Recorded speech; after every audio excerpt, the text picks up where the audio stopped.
Halo semuanya, perkenalkan saya Anabel Clarissa, NRP 5027251016. Nah, di sini saya akan menjelaskan cara penggunaan Archimate. Nah, Archimate itu apa sih? Jadi Archimate itu open source paling populer untuk menunjang pembuatan arsitektur enterprise itu sendiri. Nah, arsitektur enterprise itu sendiri adalah sebuah proses perancangan bisnis dan teknologi yang ada di setiap organisasi atau perusahaan, yang dimana nanti itu diintegrasikan ke dalam sistemnya untuk mencapai tujuan organisasi. Nah, Archimate ini sendiri adalah salah satu tools yang paling populer dan sering digunakan. Nah, di sini saya akan menjelaskan cara penggunaan Archimate. Untuk memudahkan penjelasan, ini saya sudah membuat gambarannya, cara penggunaannya di sini.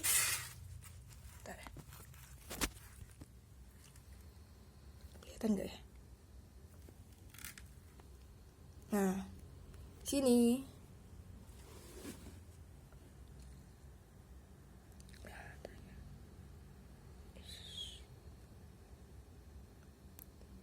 Oke, nanti saya tunjukkan di video terpisah supaya lebih kelihatan jelas. Jadi nanti kalian bisa lihat sini.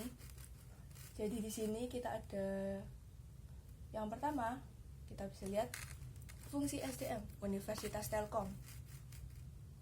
Kita menggunakan type business actor yang bisa kalian lihat di sini. Nah, business actor-nya ini adalah aktor atau subjek. Dia bisa berupa orang atau organisasi atau departemen itu sendiri. Di sini saya menggunakan fungsi SDM Universitas Telkom. Lalu di sini saya menggunakan tabel business role. Business role ini artinya paham sendiri, peran bisnis. Jadi fungsi SDM Universitas Telkom ini sebagai HR officer. Nah, lalu saya menggunakan bisnis proses. Tabel bisnis proses ini menjelaskan tentang proses yang dilakukan. Di sini saya menyambungkan HR officer ke dalam 4 bisnis proses yang saya warnain kuning ini. Yang pertama, dia ada proses cuti, proses pengajian, proses pengajuan CFA, lalu proses rekrutmen. Jadi bisa dipahami bahwa HR officer ini melakukan 4 proses bisnis, di mana dia melakukan proses cuti, pengajian, pengajuan CFA, dan rekrutmen. Lalu ada tabel business service. Nah, tabel proses business service ini apa service yang diberikan oleh proses itu. Jadi kalau kita bisa lihat, proses cuti ini melakukan service cuti. Lalu ada proses pengajian, memberikan servis pengajian. Pengajuan CFA itu servis manajemen kepegawaian. Lalu ada proses rekrutmen, melakukan servis rekrutasi. Lalu kita berlanjut ke bisnis objek. Bisnis objek ini yang pasti objek apa yang terlibat dalam proses bisnis itu. Jadi kalau kita bisa lihat, proses cuti, dia melakukan servis cuti, dan objek yang digunakan adalah data presensi. Karena untuk bisa melakukan servis cuti, dia butuh data presensi ya. Lalu ada proses pengajian, di mana dia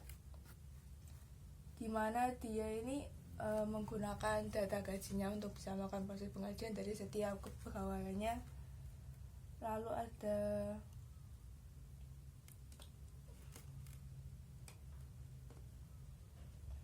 ada proses pengajian CFA, di mana dia ini ada berapa ini? Proses pengajuan CFA, dia menggunakan data CFA, data pegawai untuk melakukan proses pengajuannya. Dapat dipahami. Lalu kita berlanjut ke yang warna cyan ini. Di sini ada application service. Application service apa? yang digunakan untuk mendukung setiap service dari proses bisnis ini. Kita bisa lihat dari service cuti ini menggunakan app service HR management.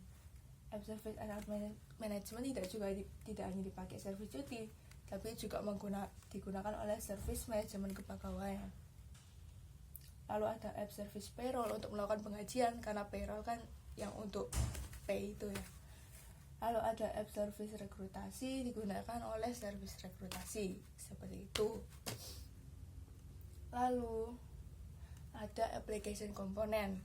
Nah, application component ini adalah objek atau aplikasi realnya yang memang digunakan untuk local service tersebut. Kita bisa lihat ini, app service HR management mereka menggunakan Igracias.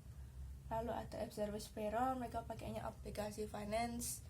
Ini tidak disebutkan sebenarnya di jurnalnya, jadi mungkin mereka rahasiakan. Lalu ada app service rekrutasi, menggunakan aplikasi rekrutasi. Nah, seperti itu. Jadi kalau kalian bisa lihat, ini kan warna-warni ya, karena Archimate ini sendiri menggunakan layer warna supaya pembedaan tiap tabelnya ini juga mudah dipahami. Kalau kalian bisa lihat panah-panahnya ini menunjukkan hubungan antar bagiannya itu sendiri.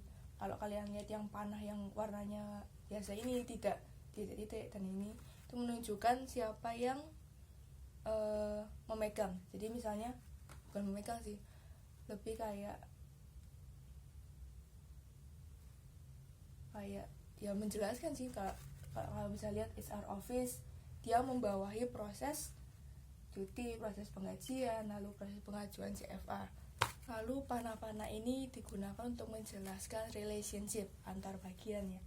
Misalnya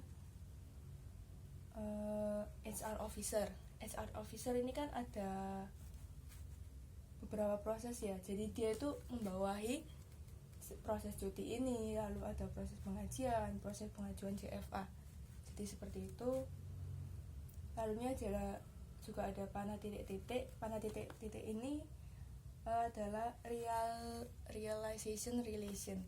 Jadi dia itu yang menunjukkan proses apa yang merealisasikan apa. Kita bisa lihat di sini ada proses cuti, merealisasikan servis cuti, seperti itu. Oke, saat ini itu saja penjelasan dari saya. Sebenarnya nih Archimate punya banyak sekali komponen, actor, teknologi proses, dan lain-lain. Ini yang sangat membantu menurut saya untuk penggunaan atau pembuatan perancangan business enterprise architecture. Tapi saat ini diagram buatan saya ini masih sederhana untuk membantu proses memahami. Jadi seperti itu. Sekian dari saya, terima kasih.